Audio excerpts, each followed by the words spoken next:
चलिए सुनते हैं एक सुंदर कहानी जिसमें इलेक्शन की बात है। My uncle is getting ready to go to the booth to cast the vote. मेरे अंकल वोट देने हेतु मतदान केंद्र पर जाने की तैयारी कर रहे हैं। But he said to aunt not to go there with me. लेकिन उन्होंने आंट को कहा वहाँ नहीं जाने हेतु।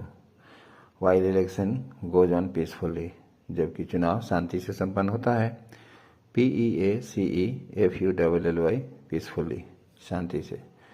देर इज नो तोड़ फोड़, गर्दन मरोड़, हल्ला बोल means there is no vandalism.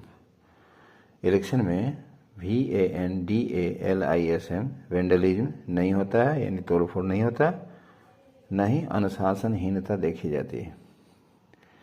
Women also stand in Q.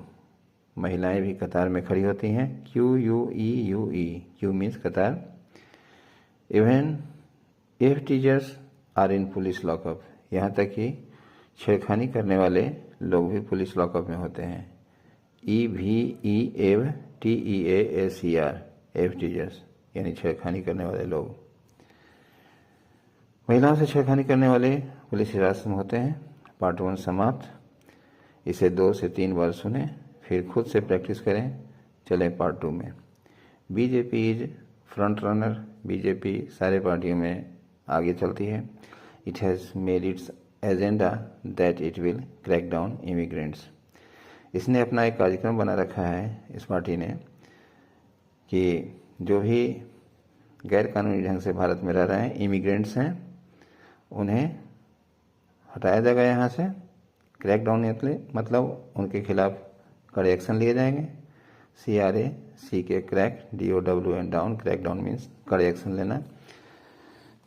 And criminals too, और अपराधियों के खिलाफ भी कड़े एक्शन लिए जाएंगे।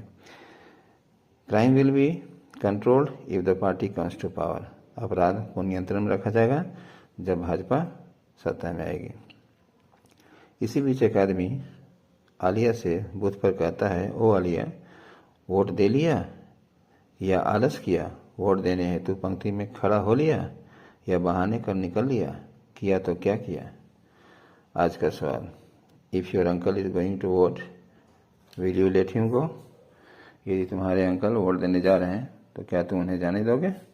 इसे खुद से प्रैक्टिस करें, यानी इस प्रश्न का खुद से आंसर दें। Thank you.